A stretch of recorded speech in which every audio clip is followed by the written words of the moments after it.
So today I will be talking to you guys about Hadrian's Mausoleum, also commonly known as Castel San Angelo.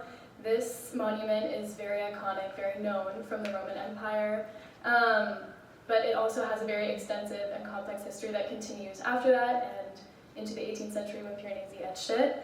And I'll be using the laser pointer today. I can't believe none of my friends up here have chosen to use it yet, but I hope you guys enjoy. Piranesi actually labeled a bunch of various aspects of this etching, and the laser pointer also can switch the slides. So, okay. But Piranesi labeled all these various aspects of his etching that go through all the different stages it's been through throughout history, but it's our job as the viewer to know what the context behind his inscription at the bottom means when he's describing these letters, so that we can understand what they meant to the Romans in ancient history, throughout history, and what it meant to Piranesi during the 18th century. So, to start off, I'll be talking about, ready? Oh, there's the laser, okay. So, to start off, I'll be talking about the ancient ruins that are a part of the mausoleum. Circled here is the letter A, and Piranesi labels that the ancient monument, to my understanding, of course. I unfortunately am not fluent in Italian, even though I am from New Jersey, as a lot of people know. That is not one of my special skills. But he labels this as I said before, the ancient mausoleum. So this monument was originally built in the 2nd century CE. It was commissioned in 135 by Emperor Hadrian, and it served as a dynastic monument for his dynasty, which it was the Nerva Antonine dynasty. And he was sending a message to the Roman people when he was building this that his legacy of rulers was coherent, and even connecting himself to the rulers before him and the dynasties before him. You saw even Augustus do this when he first founded the empire. He built a mausoleum for his family as well. So just continuing that trend throughout the empire just makes them all seem like they're cohesive and together.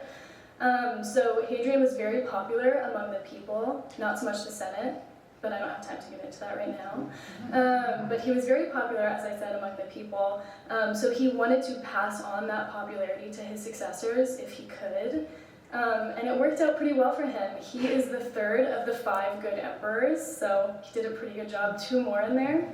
If anyone knows Antoninus Pius or Marcus Aurelius, those are the 2 after him. Anyone read Meditations? You probably know who Marcus Aurelius is. And so it was very common practice as well for emperors to adopt their successors, so they didn't necessarily have that bloodline claim that a lot of traditional kingdoms would use in practice. So giving them the legitimacy to rule by adopting them into the family is just another reason to have a monument like this to further connect them in their death as well. And I think he did a pretty good job. It's still standing today, so that dynasty is still coherent. And so now, moving on to its next use, the letter C here, you can see, very blown up. This was, in the 5th century, it was converted into a fortress, so a couple hundred years later, which you can see the artillery that's around this upper part of the monument. That is a very typical aspect of a fortress. It was the defensive aspect of it to protect them, and that's the classical use. There's not too much more to say about that, so I'll move on quickly to letter H. Letter H you see here is Archangel Michael. This was built in 590, so very soon after its conversion to its use as a fortress. Piranesi delineates, as I said, Archangel Michael swinging his sword. So this was built in honor of a vision that Pope Gregory had that symbolized what he saw to be the end of the plague that had hit Rome in the 590s. It was very, very devastating. A lot of people died. We don't have an official death toll for how old it is. It just wasn't recorded well enough. But this is when the mausoleum was renamed Castel San Angelo, which is how a lot of people know it today. And it became a Christianized structure, which I think is very important to note for Italy's history.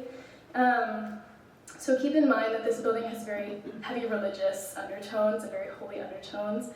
When it gets to some of its later uses, it's not a church, I want to clarify that, but it is a Christianized structure. So Castle of the Holy Angel would be its name in English. So let's move on to the letter B before we get into that nitty-gritty of the holy undertones and later uses. You can see here, so this is the covering of the ancient mausoleum, and he labels that in his inscription that it is the modern roofing. So we don't have an exact date for when this was built, likely sometime during the Renaissance, as the Renaissance had a lot of different renovations done to the mausoleum at this time, so it would make sense, and that was only a couple hundred years before Piranesi's time, so he might still consider that modern. I don't know if we would consider the 18th century modern, and that's a couple hundred years for us, but you know, to each their own. So you can see here how the Romans are readapting this to fit the current needs of the city, but they're still honoring what was before them. So they're not covering anything up, they're still utilizing the ancient structure, the ancient brick that's underneath it. And I think that's really, really important to note, as that is a trend that continues for the rest of this monument's lifetime. So next we'll move on to the letter L. The letter L is the drawbridge to the corridor, symbolizing the fortified passageway, the Passetto di Borgo. I hope I did that well. Like I said, New Jersey, I try my best, but it doesn't always work. So this was actually built in the 13th century to connect the castle to the Vatican, allowing popes to seek refuge during times of danger.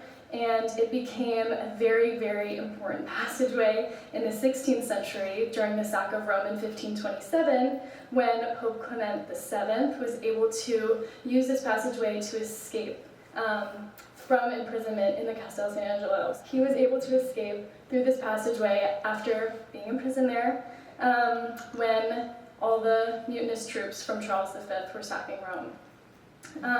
And he was able to go into hiding and then return to Rome in 1528, alive. So next we're going to look at the letters. Oh my gosh, I can't forget. Here are illustrations of the sack of Rome. So on the left here, we have an actual illustration of the sack of Rome. Here's my laser. And then on the right here, we have Pope Clement actually represented in the middle, being tied up, so you can see his imprisonment in a picture. And then, moving on to the letter Q, this was a later use. This was presumably the use in the 18th century during Piranesi's time. It was used as military barracks. There was housing for soldiers, and they would live there. Again, not as holy as Archangel Michael is depicting. And then also, to further that point, you have the letter E, which was a prison for high-profile prisoners. And we're going to look at, oh gosh, you guys are going to see something that's really not representing what Archangel Michael had in mind. So when you see the figural group down here in the bottom right corner, which is presumably an execution that is about to happen, very unfortunate for the man sitting on the stone there. You can just sort of feel this sense of like gloom over the entire etching as soon as you notice that. It kind of just takes your attention away from this glory of the ancient monument, and that's kind of what you can hone in on. So here he's about to get his head chopped off, presumably, which was a very common way for executions to happen at the time. We're not sure if this execution was contemporary to Piranesi, like if he actually saw this happening here, or if he just added it because he knew that this site had a history of the executions. It's likely that it was contemporary to his time, as those executions continued after he died. But before I talk about the executions during Piranesi's lifetime, I want to tell a little story about how we know that this site was used for executions previously. So in the 16th century, around 1585, there's this tale that, and I'm sorry for anyone who had dinner before they came to this show. There's a tale that on the bridge, the Castel San Angelo bridge, there were more severed heads laying along the bridge than there were melons in the market. And yikes. So this man is now about to become another one of that statistic. Maybe he's the one that set it over the edge. Maybe he's the reason that there's more severed heads than there are melons in the market. And so through subsequent centuries, it's plausible, and I don't want to say safe, but one could assume that these executions kept happening we know that they happened into the late 19th century, starting in 1796, when the most famous executioner for the Papal States, Giovanni Battista Piranesi, they share the same first two names, which I think is a nice little anecdote, which means John the Baptist, which I think is also very interesting that the most famous executioner has that name. And you can see a picture of him here at the top. And so on this letter N here, it labels what would lead to that bridge, so we know that he had that foresight to sort of put the execution near that.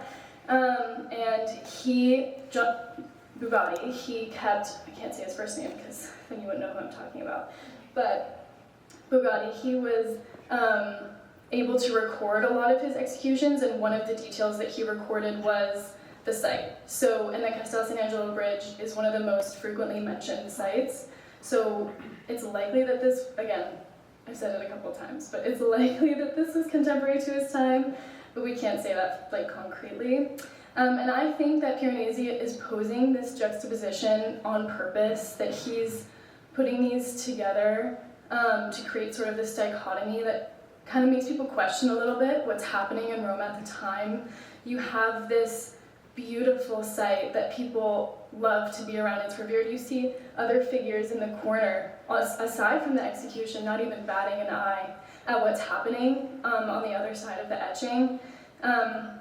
And so I think it's almost a criticism that some parts of Rome aren't serving everybody the way that they had in the past. So while they're maintaining the structure and keeping it useful for them, it's also important to continue honoring it into their future and not just let it devolve into something that he saw it might go into in the future.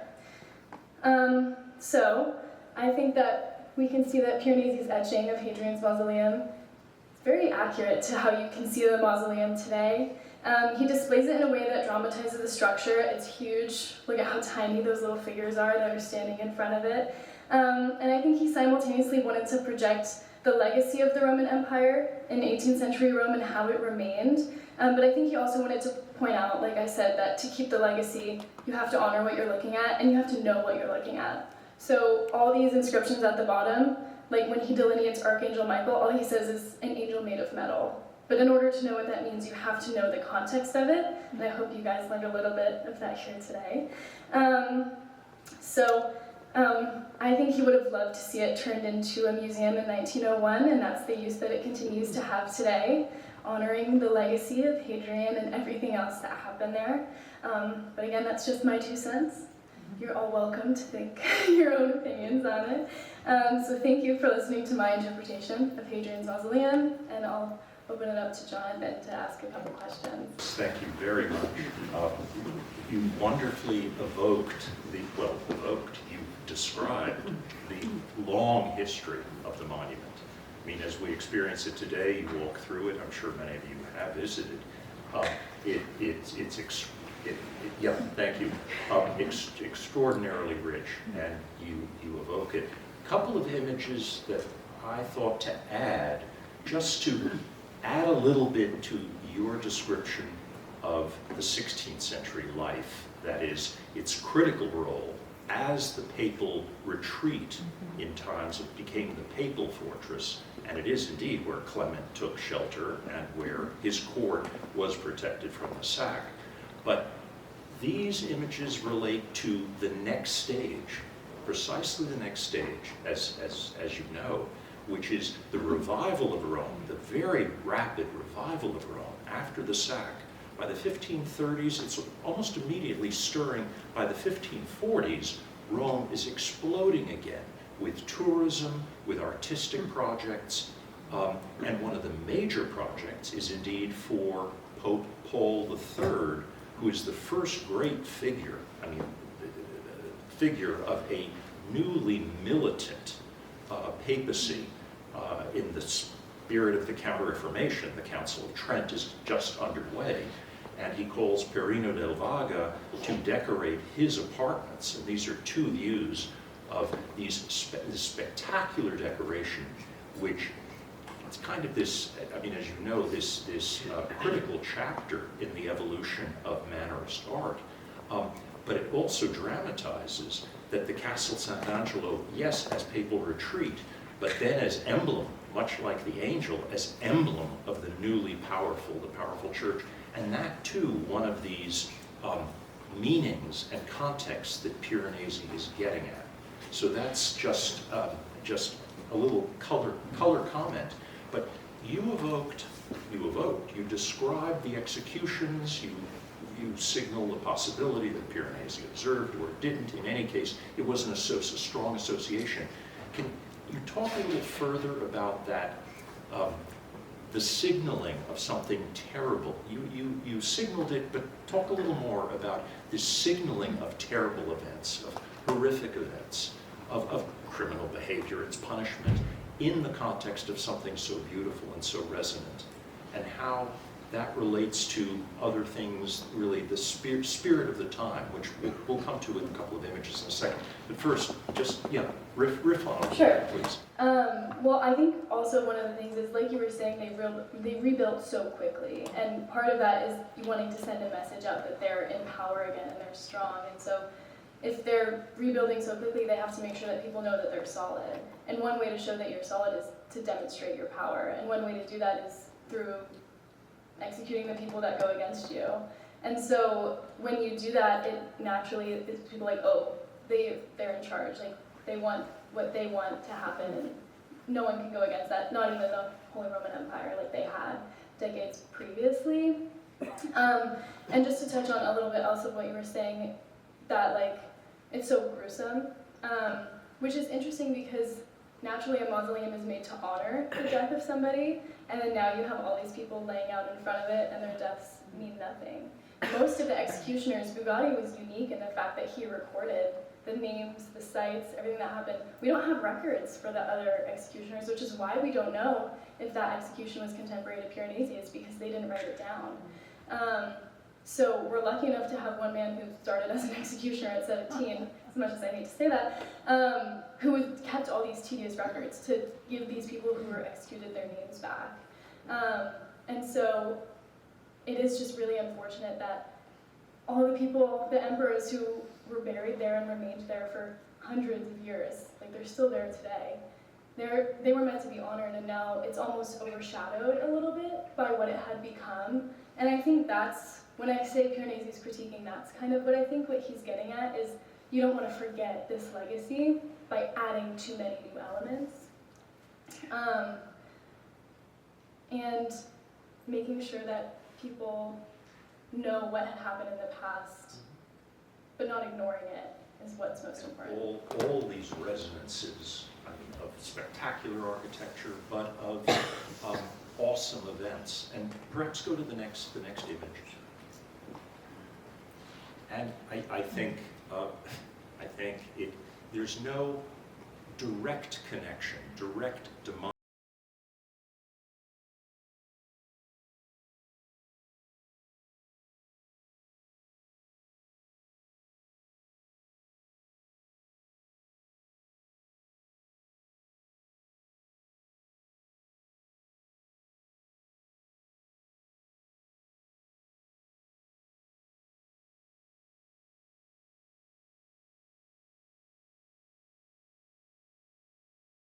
Evidence that Piranesi himself was aware of these, but these capture the spirit of the age, and in Burke's Sublime, it's that there is beauty, there is a particular beauty in the stirring of emotions by the negative experience, by the memory of the past, and that, of course, correlates perfectly well with what Nicholas was already saying and what the Casa Sant'Angelo or Hadrian's Mausoleum, epitomizes.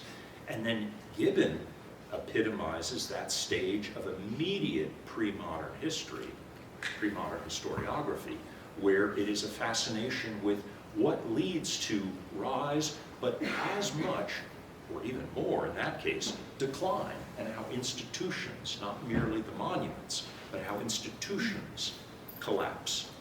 And these are critical framing. I wanted to signal them because all of your presentations, all of your thinking in the seminar has these sort of ideas. You touch on them, and these are fundamental to understanding the time and place and the kind of accents, the more subjective, the more emotionally demanding and arousing aspects of Piranesi's work. Yeah. And though I know you were saying that there's no way of knowing if Piranesi was seeing these during his lifetime, but I think our Piranesi considered himself a little bit of a scholar. He wrote, in relation to all of his etchings, he would write about them. And a lot of times it's unfortunate that people don't read those. Even I myself have not read through them, and I would like to find them. When I first started my research, the first book that I read talked about how Piranesi would look at these ruins as keys to time, but there's no way of knowing what was actually happening here. And you'll see that a little bit more in John's talk, that even more is discovered after Piranesi is dead. And during his lifetime, they didn't know a lot. Archaeology was not a field for him, so he's a proto-archaeologist, if you will. So I'd like to think that he at least would keep up on the literature of the time a little bit and sort of incorporate that into his thoughts when he's making his etchings. And then to go what you were saying about the rise and fall, I think that's part of what makes Rome's legacy so special, is you see how throughout ancient history and contemporary and throughout time, it has those ebbs and flows. Like the Roman Republic, it fell and then it turned into the Roman Empire, which some could argue is even more notorious than the Republic. And then, like you were saying, the sack of Rome, it fell, and then it grew again so soon. And the sensation of time itself, and how does one capture, yes, particular concepts, but we talked about it, with space and movement through space with those series, but the sensation of time and its passage, and the inevitability of it, and the poignancy of it, and how do you represent that? Certainly through monuments that have come and gone, but also with this signaling of the subjective and the individually, what is troubling or disconcerting to the individual sensibility, which is that essential spirit of the sublime. And I think it's very important to bring up Gibbon's writing. It was the best-selling book of its time, and America's founding fathers all read it, absorbed it completely. And not to mention the fact that Thomas Jefferson collected the Views of Rome series from Piranesi. So we know that they were seeing antiquity through the eyes of Gibbons and through Piranesi. And looking at the print that you've discussed today, what we're going to see now with John Fine, especially with Tombs of Rome, they looked at the ancient past as something that's crumbling and forgotten, majestic and grand, but also on the decline. And it's a lesson that we should also think about in terms of our own American republic, too, at every stage of the way. But I will not bring current American politics into the conversation.